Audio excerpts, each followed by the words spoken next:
Digital జీవశాస్త్ర పాఠ్యాంశాలకు స్వాగతం. ఉపాధ్యాయుని ఉపాధ్యాయులకు నమస్కారం. విద్యార్థులకు శుభాశీస్సులు.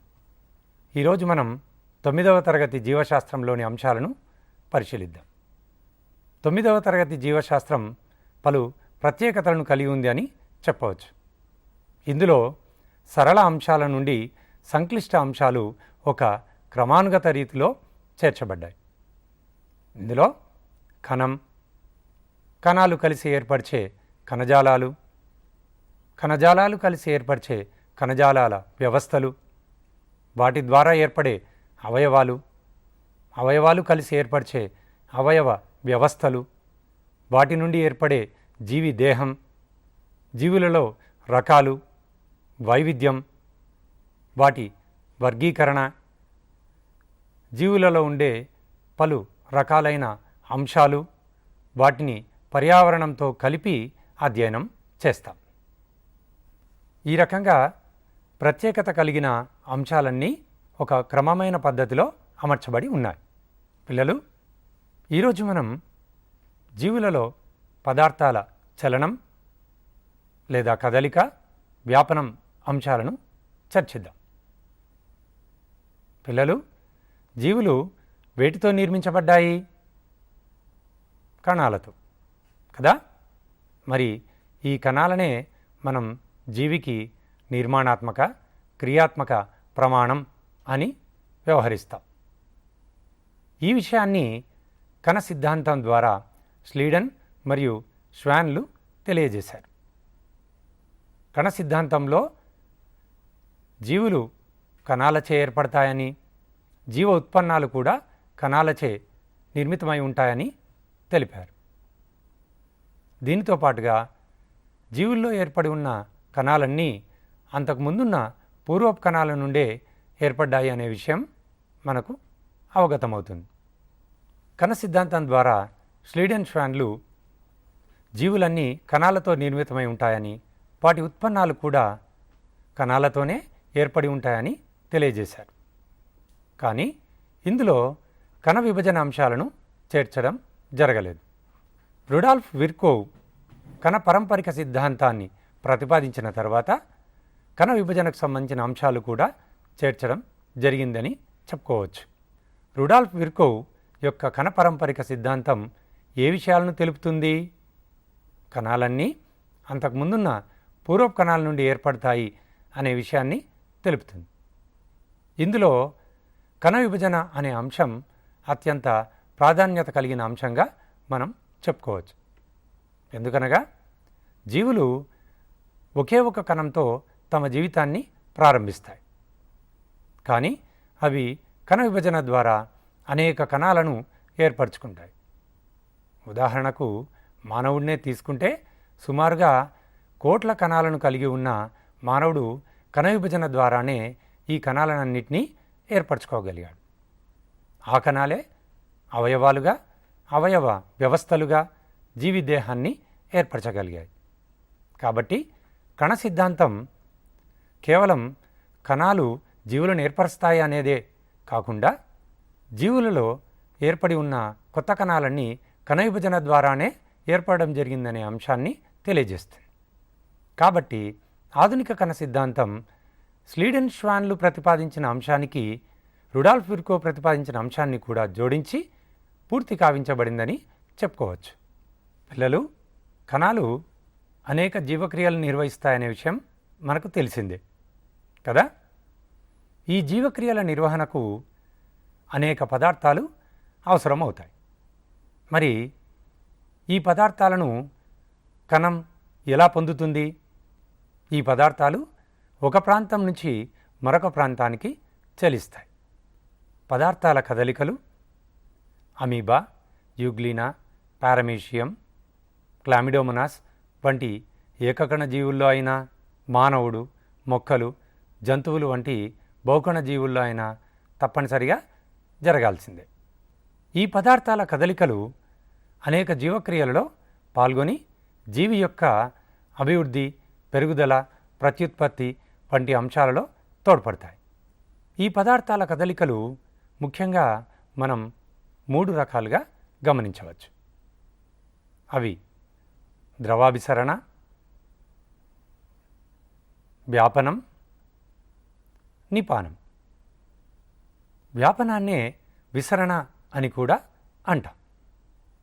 ద్రవాభిసరణ అల్పగాఢత గల ప్రదేశం నుంచి అధిక గాఢత గల ప్రదేశానికి ప్లాస్మా త్వచం ద్వారా అణువులు లేదా అయాన్లు చలించడాన్ని ద్రవాభిసరణ అంటాం. ఇప్పుడు ఈ ద్రవాభిసరణకు సంబంధించిన ఒక అంశాన్ని పరిశీలిద్దాం. ద్రవాభిసరణలో అల్పగాఢత గల ప్రదేశం నుంచి అధిక గాఢత గల ప్రదేశానికి అణువులు చలిస్తాయి. ఈ చలనం భేదక పారగమ్య త్వచం ద్వారా అనగా ప్లాస్మా త్వచం ద్వారా జరుగును. ఇది కణాల లోనికి మరియు బయటికి కూడా ద్రవాభిసరణను జరుపుతుంది. వీటినే అంతర మరియు బాహ్య ద్రవాభిసరణలు అంటాం. ఇది సమతాస్థితి ఏర్పడేంత వరకు ద్రవాభిసరణను జరుపుతుంది. ద్రవాభిసరణలో జంతు కణాలు, వృక్ష కణాలు నీటిని కోల్పోయినప్పుడు జీవపదార్థం ముడుచుకుపోతుంది. దీన్నే శ్లథ స్థితి అంటాం. తిరిగి నీటిని పొందినప్పుడు సాధారణ స్థితికి వస్తుంది. అయితే నీరు వృక్ష కణాల్లో అధికంగా చేరినా కూడా కణకవచం కణాన్ని పగలకుండా కాపాడుతుంది. కానీ జంతు కణాలు నీటిని అధికంగా పొందినప్పుడు పగిలిపోతాయి. కారణం వీటికి కణకవచం లేకపోవడమే. మొక్కల్లోనూ మరియు మానవ జీర్ణ వ్యవస్థలో ద్రవాభిసరణ విధానాన్ని పరిశీలించవచ్చు. పెద్ద పేగులో నీటి పునఃశోషణ దీనికి ఉదాహరణగా చెప్పుకోవచ్చు. పిల్లలు గమనించారు కదా ద్రవాభిసరణ అంశాన్ని. ఇప్పుడు మనం పదార్థాల కదలికల్లో వ్యాపన అంశాన్ని గురించి అధ్యయనం చేద్దాం. జీవులలో వ్యాపనం యొక్క ఆవశ్యకత ఎందుకు ఏర్పడింది? ద్రవాభిసరణలో పదార్థాల చలనాన్ని మనం పరిశీలిస్తే కణం నుంచి కణానికి పదార్థాల చలనం జరుగుతుంది. ఈ సమయంలో ఒక ప్రాంతం నుంచి మరొక ప్రాంతానికి పదార్థాల రవాణాకు అధిక సమయం పడుతుంది. దీనిని అధిగమించడానికి వ్యాపన పద్ధతిలో త్వరగా పదార్థాల కదలికను నిర్వహించుకునేందుకు వ్యాపన పద్ధతి పరిణామక్రమంలో అభివృద్ధి చెందిందిగా భావించవచ్చు. అధిక గాఢత గల ప్రదేశం నుంచి అల్పగాఢత గల ప్రదేశానికి అణువులు లేదా అయాన్లు చలించడాన్ని వ్యాపనం అంటాం. వ్యాపనం ఏ రకమైన అంశాలలో జరుగుతుందో మీరు ఎప్పుడైనా గమనించారా? వ్యాపనం ద్రవ పదార్థాల్లోనూ మరియు వాయు పదార్థాల్లోనూ రెండింటిలోనూ జరుగుతుంది. అయితే ద్రవ పదార్థాల్లో జరిగే వ్యాపన వేగం కన్నా వాయు పదార్థాల్లో జరిగే వ్యాపన వేగం ఎక్కువ. అట్లాగే వ్యాపనం చల్లటి నీటిలోనూ వేడి నీటిలోనూ జరిగే క్రమంలో కూడా మార్పు ఉంటుంది. వేడి నీటిలో జరిగే వ్యాపనం చల్లటి నీటిలో జరిగే వ్యాపనంతో పోల్చి చూస్తే వేగంగా జరుగుతుంది. పిల్లలు మరి చల్లని నీటిలో జరిగే వ్యాపనానికి వేడి నీటిలో జరిగే వ్యాపనానికి గల తేడాను మీ ఉపాధ్యాయుడిని అడిగి తెలుసుకోండి. వ్యాపనానికి సంబంధించి మనం ఇప్పుడు ఒక ప్రయోగాన్ని పరిశీలిద్దాం. ఈ ప్రయోగంలో మన ఉద్దేశం ఏమిటి? పొటాషియం పర్మాంగనేట్ స్ఫటికాలు నీటిలో ఏ రకంగా వ్యాపనం చెందుతాయో పరిశీలించుదాం. ఈ ప్రయోగంలో మనకు కావలసిన పరికరాలు: గాజు బీకరు, ప్లాస్టిక్ చెంచా, పొటాషియం పర్మాంగనేట్ స్ఫటికాలు, నీరు. ఇప్పుడు మనం వ్యాపన ప్రయోగాన్ని చూద్దాం. దీని ఉద్దేశం పొటాషియం పర్మాంగనేట్ స్ఫటికాలు నీటిలో ఏ రకంగా వ్యాపనం చెందుతాయో పరిశీలించుట. ఇందులో మనకు కావలసిన పరికరాలు గాజు బీకరు, ప్లాస్టిక్ చెంచా, పొటాషియం పర్మాంగనేట్ స్ఫటికాలు మరియు నీరు. ఈ ప్రయోగం ద్వారా మనం పొటాషియం పర్మాంగనేట్ అణువులు నీటిలో ఏ రకంగా వ్యాపనం చెందుతాయో చూద్దాం. ముందుగా గాజు బీకర్లోకి నీటిని తీసుకుందాం. ఈ నీటిలో ఏ పదార్థాలు కలవనప్పుడు వ్యాపన ప్రయోగం వేగంగా జరుగుతుంది. ఈ నీటిలో కొద్దిగా పొటాషియం పర్మాంగనేట్ స్ఫటికాలను వేద్దాం. ఇప్పుడు చూడండి, పొటాషియం పర్మాంగనేట్ స్ఫటికాలు వేయగానే అవి అడుగు భాగానికి చేరాయి. అడుగు భాగంలో పొటాషియం పర్మాంగనేట్ స్ఫటికాల గాఢత అధికంగా ఉంది. నెమ్మదిగా పొటాషియం పర్మాంగనేట్ స్ఫటికాల గులాబీ రంగు విస్తరిస్తోంది. గమనిస్తున్నారా పిల్లలు? పొటాషియం పర్మాంగనేట్ స్ఫటికాలు నీటిలో కరిగి అధిక గాఢత గల ప్రదేశం నుండి అల్పగాఢత గల వైపుకు చలిస్తున్నాయి. దీని కారణంగా నెమ్మదిగా నీరంతా గులాబీ రంగును పొందుతుంది. సమతాస్థితి ఏర్పడేంత వరకు జరిగిన వ్యాపనాన్ని పరిశీలించవచ్చు. గాఢతను బట్టి వ్యాపనం యొక్క వేగం ఆధారపడి ఉంటుంది. ఇలా మనం వ్యాపన పద్ధతిని ద్రవ పదార్థాల్లో గమనించవచ్చు. ద్రవ పదార్థాల్లో కన్నా వాయు పదార్థాల్లో వేగంగా వ్యాపనం జరుగుతుంది. పిల్లలు, మనం నిర్వహించిన ప్రయోగం ద్వారా ఏ రకమైన ఫలితాన్ని మనం పొందగలిగాం? గాఢతల మధ్య భేదం కారణంగా వ్యాపనం జరిగి అధిక గాఢత నుండి అల్పగాఢత వైపుకు అనగా సమతాస్థితి ఏర్పడేంత వరకు వ్యాపనం జరిగింది. సమతాస్థితి కారణంగా నీరు అంతా ఒకే రకపు రంగును పొందింది. పిల్లలు, ఇప్పుడు మనం వ్యాపన పద్ధతిలో అధిక గాఢత గల ప్రదేశం నుంచి అల్పగాఢత గల ప్రదేశానికి అణువులు ఏ రకంగా కదలికలను చూపుతాయో గమనిద్దాం. ఇక్కడ మనకు పైనున్న చతురస్రంలో ఒకే ఒక అణువు కదలికను చూపుతోంది. రెండవ చతురస్రంలో కొన్ని అణువులు అధిక గాఢత గల ప్రదేశం నుంచి అల్పగాఢత గల ప్రదేశానికి చలించడాన్ని పరిశీలిస్తున్నాం కదా. దాని క్రింద గల చతురస్రంలో నీలివర్ణం ఏ రకంగా అధిక గాఢత నుంచి అల్పగాఢత వైపుకు ప్రయాణిస్తుందో పరిశీలించారా? పిల్లలు, పొటాషియం పర్మాంగనేట్ స్ఫటికాల వలనే మరి సిరా చుక్కలు కూడా వ్యాపనాన్ని అదే రీతిలో ప్రదర్శిస్తాయా చూద్దామా? ఇక్కడ మనం బీకర్లో నీటిని తీసుకున్నాం కదా, ఇందులో సిరా చుక్కలను వేద్దాం. ఏ రకంగా వ్యాపనం జరుగుతుందో పరిశీలిద్దాం. దీనిని కదపడం ద్వారా త్వరగా విస్తరించేటట్లు చేసి సమతాస్థితి కలగచేద్దాం.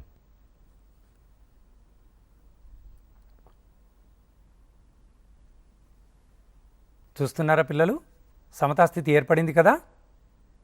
దీనికి కూడా కారణం వ్యాపనమే. ఇప్పుడు మరొకసారి అణువుల కదలిక ఎలా జరుగుతుందో గమనిద్దాం. మనం ఇంతకుముందు పొటాషియం పర్మాంగనేట్ స్ఫటికాలతో చేసిన ప్రయోగంలో లాగానే సిరా చుక్కల ప్రయోగంలో కూడా అదే రకమైన అణువుల కదలికను గమనించాం. కాబట్టి పొటాషియం పర్మాంగనేట్ స్ఫటికాల్లోనూ సిరా చుక్కలలోనూ మనం ఒకే రకమైన వ్యాపన విధానాన్ని పరిశీలిస్తున్నాం. మనం నిర్వహించిన రెండు కృత్యాల్లో ఒకటి పొటాషియం పర్మాంగనేట్ స్ఫటికాలను ఉపయోగించి చేసిన వ్యాపన ప్రయోగం, రెండవది సిరా చుక్కలను ఉపయోగించి చేసిన వ్యాపన ప్రయోగం. ఈ రెండింటిలో కూడా మనం గాఢతల మధ్య భేదం కారణంగా అధిక గాఢత నుంచి అల్పగాఢత వైపుకు అణువులు చలించి సమతాస్థితిని ఏర్పరచడం గమనించాం. వ్యాపనం అంటే ఏమిటో అర్థమైంది కదూ. ఇప్పటి వరకు మనం ద్రవ పదార్థాల్లో జరిగే వ్యాపన విధానాన్ని పరిశీలించాం. మరి ద్రవ పదార్థాల్లోనే కాకుండా వాయు పదార్థాల్లో కూడా వ్యాపనం జరుగుతుందనే విషయం మనకు తెలుసు. వీటికి సంబంధించిన కొన్ని ఉదాహరణలను పరిశీలిద్దాం.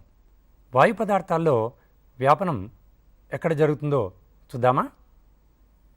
మీరు యూకలిప్టస్ చెట్ల మధ్య నడుస్తున్నప్పుడు వచ్చే వాసనలు, వంటగది నుండి వచ్చే వాసనలు, సెంటు సీసా మూతను గదిలో ఒక మూలకు తెరిస్తే వచ్చే వాసనలు గది అంతా వ్యాపిస్తూ ఉంటాయి కదా.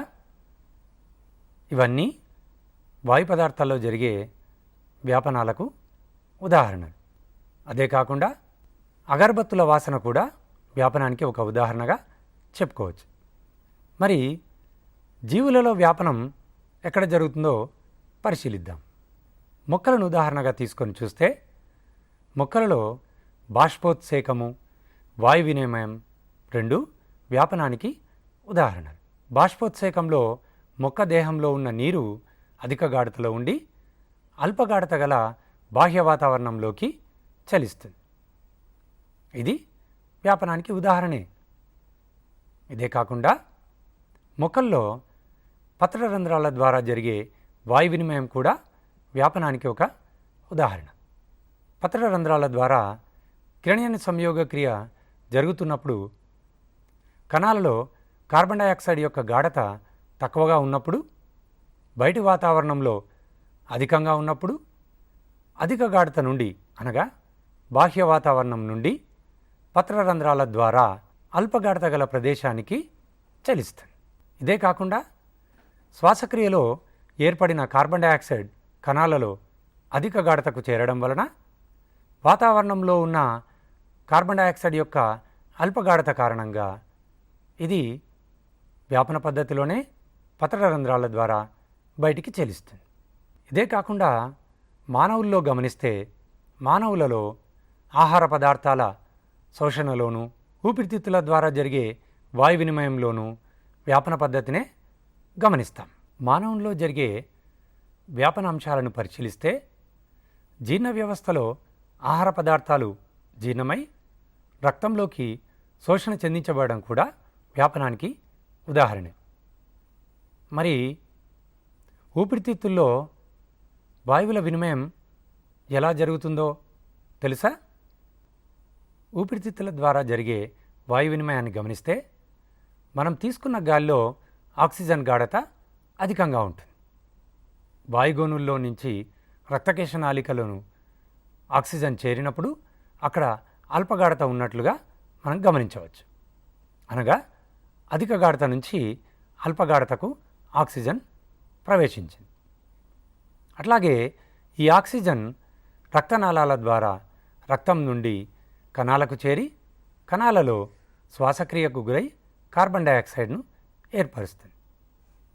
ఈ కార్బన్ డయాక్సైడ్ యొక్క గాఢత కణాలలో అధికమైనప్పుడు తిరిగి అది రక్తనాళాల ద్వారా వాయుగోనులకు చేరుతుంది.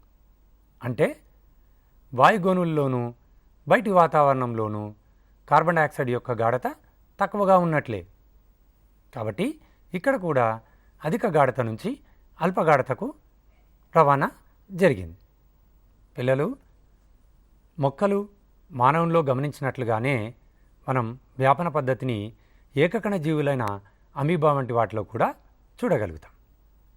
అమీబా శ్వాసక్రియను జరుపుకునే సమయంలో తన దేహంలో తక్కువ ఆక్సిజన్ గాఢతను కలిగి ఉన్నప్పుడు అధిక ఆక్సిజన్ గాఢత కలిగి ఉన్న పరిసరాల నుంచి ఆక్సిజన్ అణువులను పొందుతుంది. అలాగే శ్వాసక్రియలో ఏర్పడిన కార్బన్ డయాక్సైడ్ కణదేహంలో అధిక గాఢతకు చేరడం వలన బాహ్య వాతావరణ పరిస్థితుల్లో అల్పగాఢత గల కార్బన్ డయాక్సైడ్ ఉంది కాబట్టి బయటికి చలింపజేస్తుంది. అంటే ఏకకణ జీవుల నుంచి బహుకణ జీవుల వరకు వ్యాపన పద్ధతి ఎంత ముఖ్యమైన అంశంగా ఉందో మనం గమనించగలిగాం. జీవులలో జరిగే వ్యాపనం, ద్రవాభిసరణ వంటి అంశాలే కాకుండా ప్రత్యేకంగా కొన్నిసార్లు మొక్కలలో కొన్ని పదార్థాల కదలికలు జరుగుతాయి. అదే నిపానం. ఘన పదార్థాలు ద్రవ పదార్థాలను శోషించి తమ ఘనపరిమాణంలో చూపే పెరుగుదల మార్పును నిపానము అంటాం. మొక్కల యొక్క విత్తనాలు అంకురించే సమయంలో నిపానానికి గురవుతాయి. మనం ఇంట్లో శనగ విత్తనాలను నానబెట్టడం ఎప్పుడైనా మీరు గమనించారా? కొన్ని గంటలు నానబెట్టిన పిదప అవి ఉబ్బడం చూసే ఉంటారు. ఇది నిపాన ప్రక్రియే. ఇందులో శనగ విత్తనాలు తమ ఘనపరిమాణ పెరుగుదల మార్పును ద్రవ పదార్థాలను అంటే నీటిని శోషించడం వలన జరుపుకున్నాయి. మొక్కల యొక్క విత్తనాలు అంకురించే ముందు నిపానాన్ని జరుపుకుంటాయి.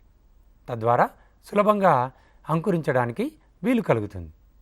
ఈ నిపాన ప్రక్రియను మనం మన నిత్య జీవితంలో కూడా చూస్తూ ఉంటాం.